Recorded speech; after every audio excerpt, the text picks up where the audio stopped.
Yon, welcome back sa ating YouTube channel, Ronde TV mo. 17 kondisyon ni Pastor Kibuloy para dadalo ito sa ginawang Senate investigation ay pinalagan ni Senador Risa Hontiveros. Pero bago tayo magpatuloy, hingi lang po ako ng konting pabor. Sana po paki-like ng video na ito at sa mga hindi pa nakasubscribe, sana po pasubscribe na aking YouTube channel, Ronde TV mo. Yun ang itong si Senador Risa Hontiveros ay pumalag nga sa kagustuhan nitong si Pastor Kibuloy sa mga kondisyon, 17 kondisyon ba naman mga kababayan ha? Bago dadalo itong si Pastor Kibuloy sa ginagawa ngang pag-imbestiga ng Senado laban sa kanya. Ayon pa kay Senador Risa Hontiveros, mas dinaig pa ni Pastor Kibuloy ang 10 utos ng ating Panginoon. Ito na nga wag na natin itong patagalin. Sabay-sabay na natin itong panoorin. Tawag na pumunta sa hearing, ang isasagot ay, sige, pupunta ako sa hearing, pero sa 17 kondisyon. First time ko makabalita ng ganito, sa totoo lang. Dinaig pa ni Pastor Kibuloy ang 10 utos ng Diyos. At ang masasabi ko lang dyan, bakit ang Senado ang mag-a-adjust sa kanya? The Senate will not bend its rules and procedures for you, Pastor Kibuloy. Even if you are, as you say, a self-appointed son of God. Hindi kami para utusan mo. You will not mock the system of checks and balances during our watch. And this is not up for debate. Imbes na pinanindigan sana ni Kibuloy ang pag-astang hambog, nagpakita na lang sana siya sa Senado at nagbigay ng statement on record ukol sa mga bintang laban sa kanya. Napakarami na niyang sinayang na oras at pagkakataon.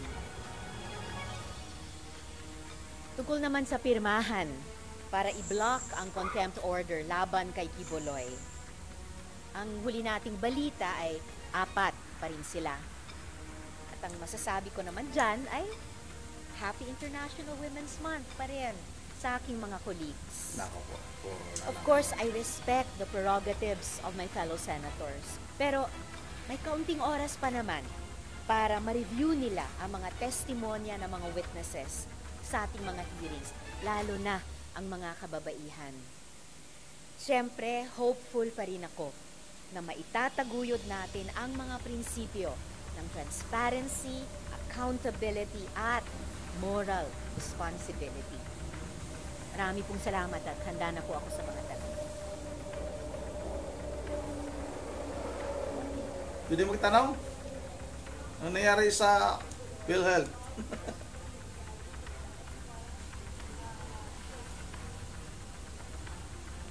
Nabalitaan ko lang po yan sa inyo rin, sa media.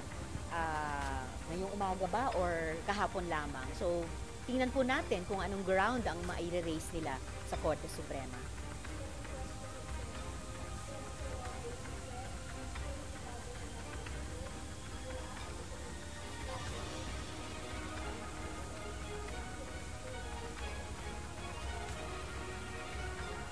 Well, mabuti kung ipaliliwanag nila ang magiging basis nila kung sakali.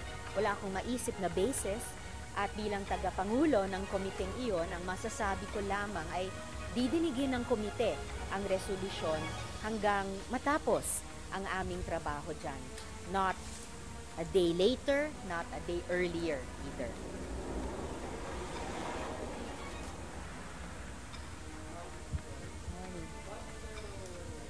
Sa posisyon niya ay parang hindi na magbabago. So parang may turing ba na pagsayang ng oras, suntok sa buwan yung efforts ni Ginoong Senator Robin Padilla?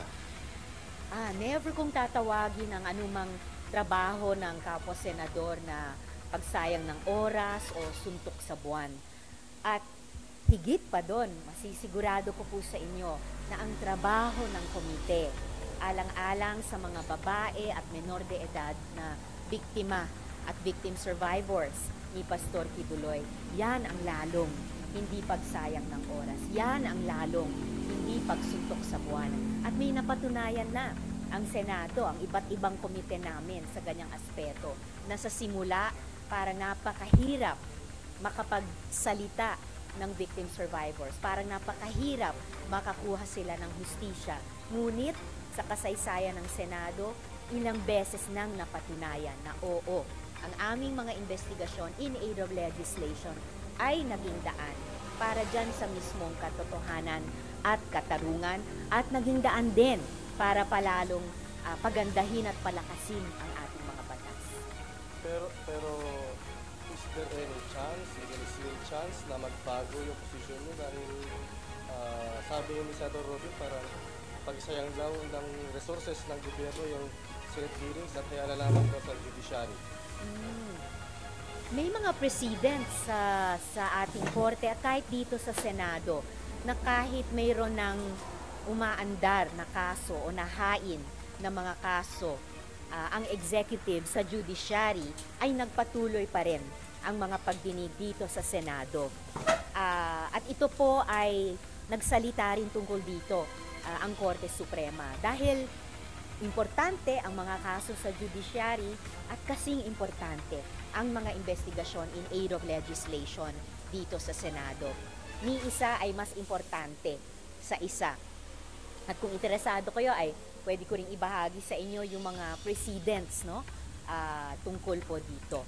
Sa Korte Suprema, sa iba't ibang mga komite dito sa Senado, kabilang na ang Blue Ribbon Committee.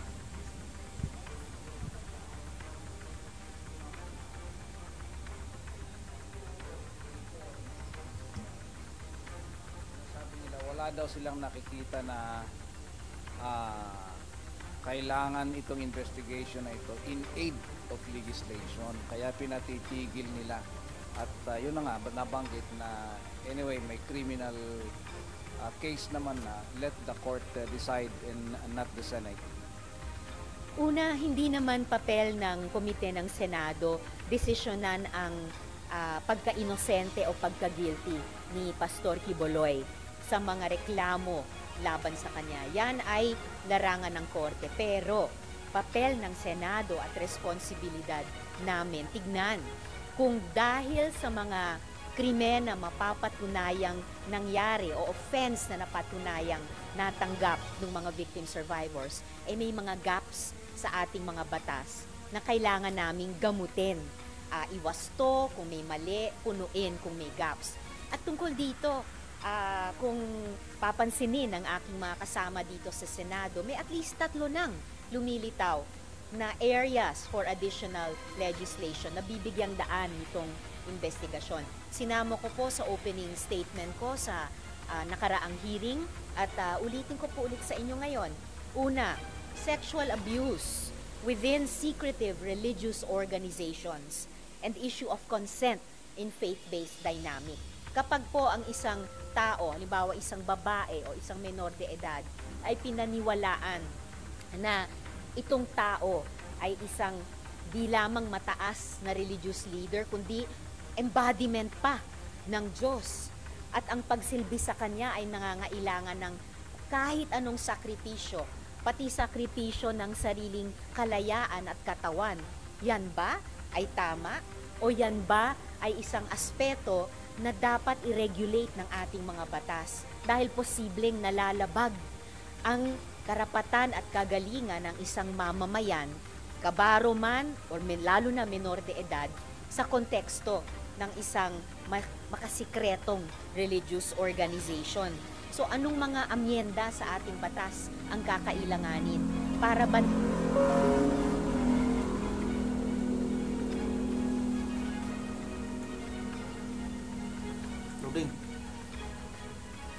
employer. Kaso ni Elias Rene, yung manggagawa o empleyado sa SMNI na hanggang ngayon hindi makategorya ng DOLE ni ng SSS sa kung anong kategorya ng manggagawa o empleyado o mamamayan na may karapatan sa social protection siya nakalagay. Dahil sa ngayon, parang bulag pa yung batas natin doon. At pangatlo, last and not the least, interaction of our anti-trafficking laws with the constitutional principle of religious freedom. Kapag ang isang tao po, miyembro ng isang religious organization, ay lumakbay sa ibang bansa or kahit mula sa probinsya niya, lumakbay sa ibang probinsya o syudad dito sa ating bansa, o kung pinalakbay siya, tapos pinagawa siya ng kung ano-anong mga gawain, paglilimos, pagkukunwari na siya ay taong may kapansanan, pagkukunwari na siya ay estudyante para makasolicit, para makapaglimos ng pera. Ito ba ay masasakop ng exercise of religious freedom? Magagamit ba, masasite ba yung kalayaang iyan, lalo na nung religious leader, para pagtakpan yung mga posibleng paglabag, para pagtakpan ang posibleng pagtatraffic dun sa mga taong iyon. So, ngayon pa lamang, kung mamarapatin lang pansinin ng aking mga kasama, at least 3 na at seryoso ang mga batas at posibleng gaps sa ating batas na nako-cover na sa mga lumalabas na findings namin tungkol kay Pastor Quiboloy. Sa gitna ng kontrobersiyang ito, few days ago lumabas na yung pangalan ni dating Pangulong Rodrigo Duterte na supposedly he is now the administrator of the kingdom of Jesus Christ. Ano ang nakikita niyong mensahe na gustong iparating nito amidst the controversy sa inyong komite? Ewan ko kung gusto nilang iparating, pero yung mensaheng nakakarating sa publiko, lalong dumadami ang mga issue. Lalong lumilinaw kung ganong ka intertwine ang mga interes, maging ang mga economic interes ni Duterte at ni Pastor Quiboloy. Dahil usually po ang nag-aatas ng isang administrator sa kanyang properties ay isang tao na hindi kayang siya ang mga siwa sa mga properties niya. So, ganon kataas, kalaki ang pagtitiwala at pagsasakamay ni Quiboloy kay Duterte sa kanyang mga ari-arian. May kasabihan pa nga, di ba? Tell me who your friends are and I'll tell you who you are. Isa pa, dahil ginawa niya iyon, ipinasakamay niya kay Duterte yung kanyang pagmamayari, lalong kumakalat yung haka-haka na naghahanda siya, si Quiboloy, na tumakas dito sa Pilipinas. Kaya inuulit ko po ang aking panawagan sa Bureau of Immigration na siguruhin na sa lahat ng borders ng ating bansa, sa lahat ng mga ports of exit, ay hindi makatakas si Quiboloy.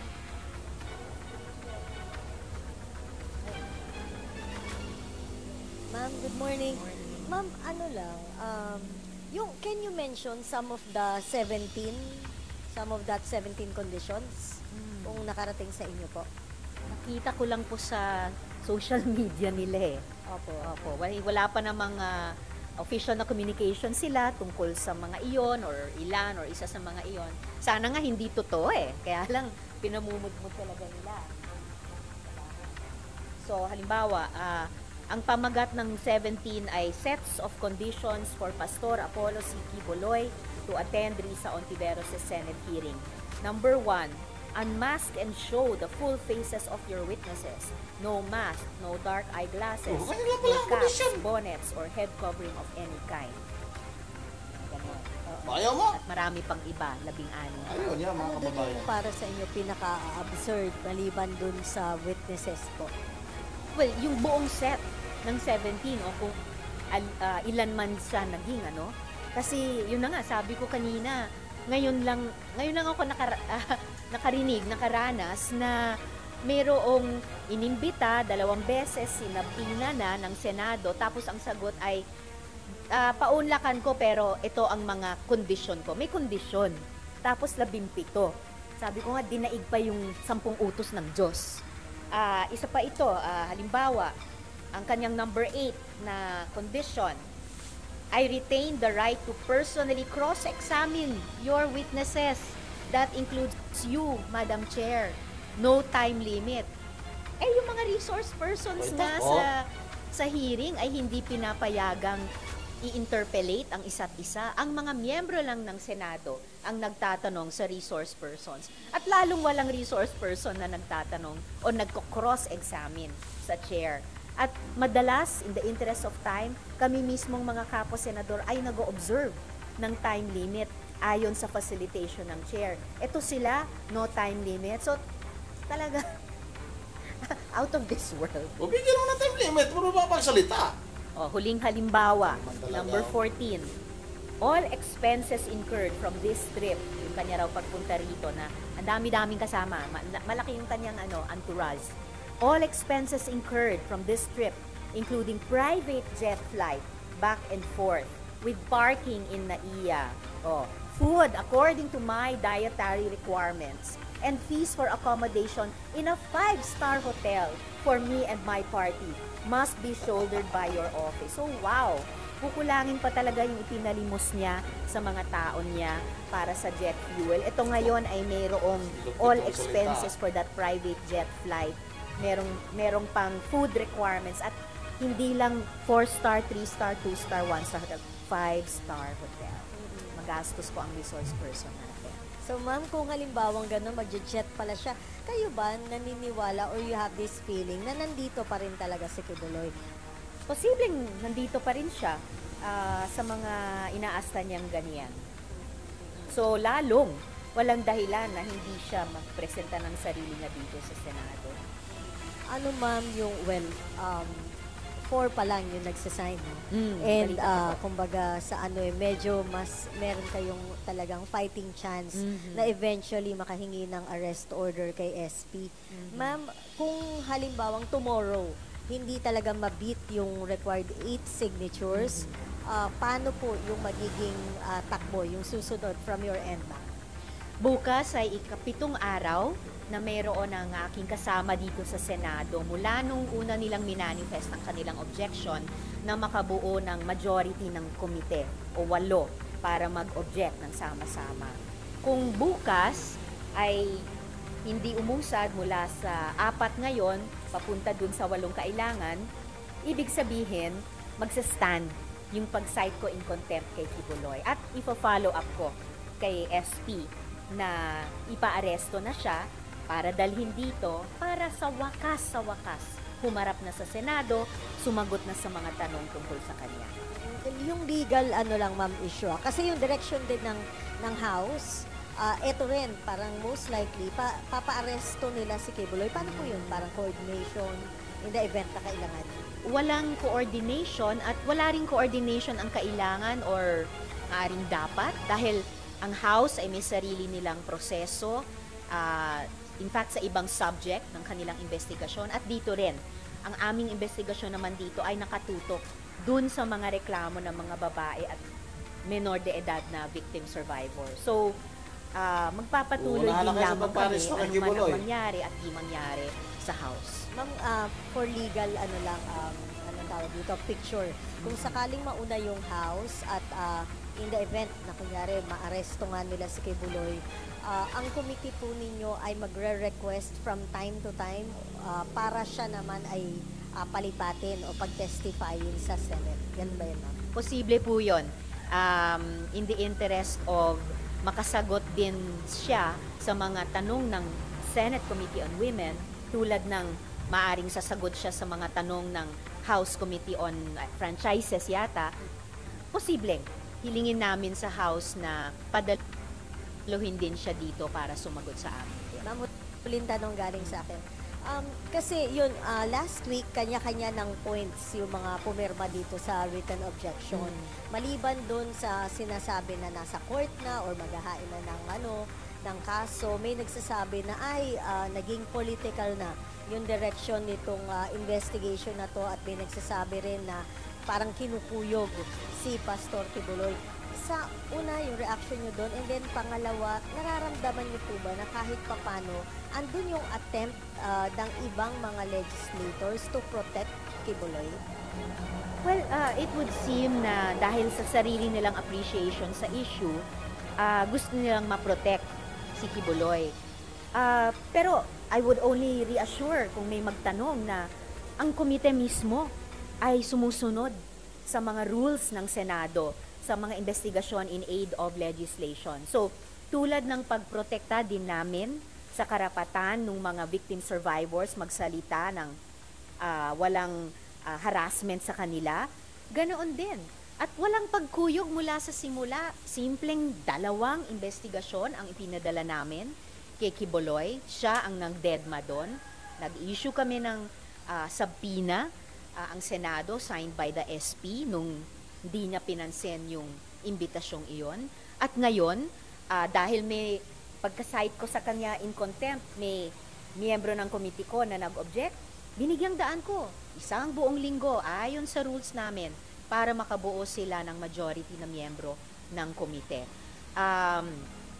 So walang pagkuyog ng nangyayari. Yung unang bahagi ng tanong nyo before the political, kung political yung dinig sa isang resolusyon dahil sa dumadaming reklamo ng mga babae at menor de edad na inabuso ni Quiboloy, hindi ko na alam ano ang political. That is in a way the least political, pero dahil may kinalaman din yan sa pag-empower sa kababaihan at menor de edad to speak their truth nang walang takot, pag-suporta sa mga babae at mga menor de edad na humingi ng hustisya sa ating gobyerno sa lahat ng tamang paraan. Tingin ko, yan ang tamang dapat gawin. Yung mga nagsasabing political ito, sila po ang magpaliwanag. Morning, ma'am. Ma'am, how do you follow up doon sa tanong ni Shea? How do you feel about that? Some of your colleagues are lawyering for Quiboloy on the basis of friendship, yung personal na relasyon. Effectively disregarding yung personal experiences ng mga victims ni Quiboloy. Well, I wouldn't call it lawyering, pero precisely. Kaya nung pagkatapos nag-object yung kasama ko sa hearing, nanawagan na ako sa lahat ng mga kasama ko, lalong-lalo na sa komite at sa Senado. Panoorin lang, basahin lang yung testimonies ng ating mga victim survivors, yung mga babae, yung mga dating menor de edad na ngayon after many years talagang nagbuo ng lakas ng loob magsalita. At sana bilang Senado nila, lalo na ngayong buwan ng kababaihan, manindigan po tayo kasama nila. Hindi ko po tinatanggal kahit kanino man na maging kaibigan o tumanaw ng kabaitan niya sa pamilya, pero kahit kaibigan natin, kahit naging mabait sa pamilya natin, kapag ang akusasyon sa kanya ay panggagahasa, pang-aabuso pa sa bata, panlilinlang, at kung ano-ano pa, hindi ba ang tamang dapat natin gawin bilang Senado ay paharapin yung taong yon sa komite? Tingin ko ang sagot po doon ay oo. Are you not disappointed po dun sa action ng ilan yung kasamahan? I can't say I'm disappointed kasi sa iba't ibang issue, madalas magkakaiba rin naman kami sa mga opinyon, at least sa simula, pero patuloy akong nananawagan na sana bago matapos itong pagdinig, manaig pa rin. Manaig yung ating paninindigan, kasama ng mga kabaro at mga menor de edad. Manaig yung ating paniniwala na walang taong mas mataas sa batas. Ang dami ng mga opisyal ng gobyerno, pati ng simbahan, ay humarap sa mga investigasyon ng Senado. Bakit maiiba si Quiboloy? At lalong-lalo na sa panahong ito na nagkakaisa ang buong Senado, bar none, na itaguyod ang sistema ng checks and balances laban sa Peking People's Initiative at tangkang lusawin at buwagin ang Senado. Magkaisa din po tayo, bar none, na yung mga rules ng Senado ay dapat mapatupad, na ang kapangyarihan ng Senado para singilin ang accountability ng mga nang-abuso ng kanilang kapangyarihan ay kailanman huwag na babawasan. Ma'am, may binanggit po si former Senator Trillanes na dapat magkaroon ng anti-money laundering investigation doon sa mga properties ni Quiboloy. And it would seem na, although hindi niya binanggit yung pangalan ni dating President Duterte, pero mukhang intertwined yung kanilang mga economic issues. Wala na.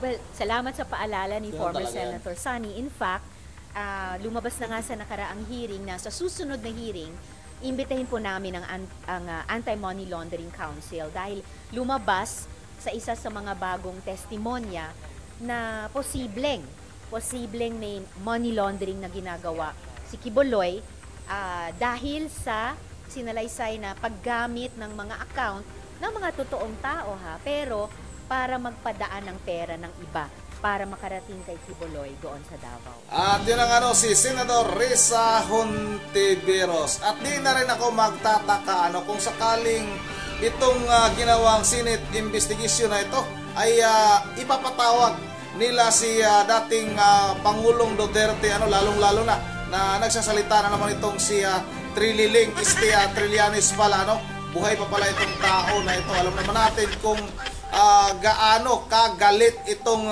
si Trillanes o Trillanes pala kaya dating Pangulong Duterte dahil nga noong mga nakarang eleksyon ay hindi siya tinanggap ni Pangulong Duterte na magiging running mate bilang isang vice president. Yun ang hanggang dito na lang muna. Lang ako dito kay Trililing Masyado talagang itong tao na ito. Masyado itong ano bang tawag yan? Masyadong makapal. Pasensya na sa mga supporters ni Trillanes, pero nagsasabi lang ako ng totoo.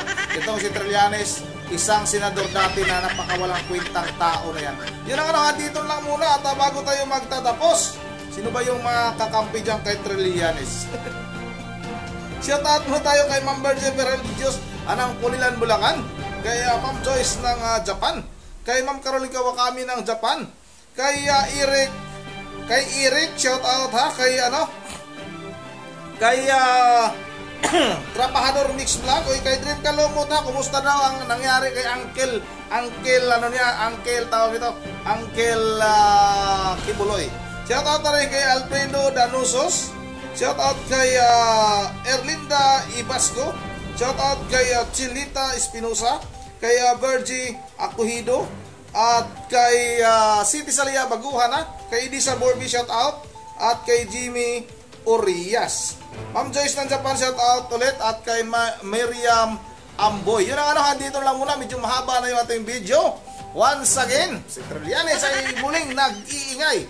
Dapat isipin ang bunga ng tao na yan. Once again, this is Ronde TV mo. Ingating lahat. God bless bawat isa sa atin.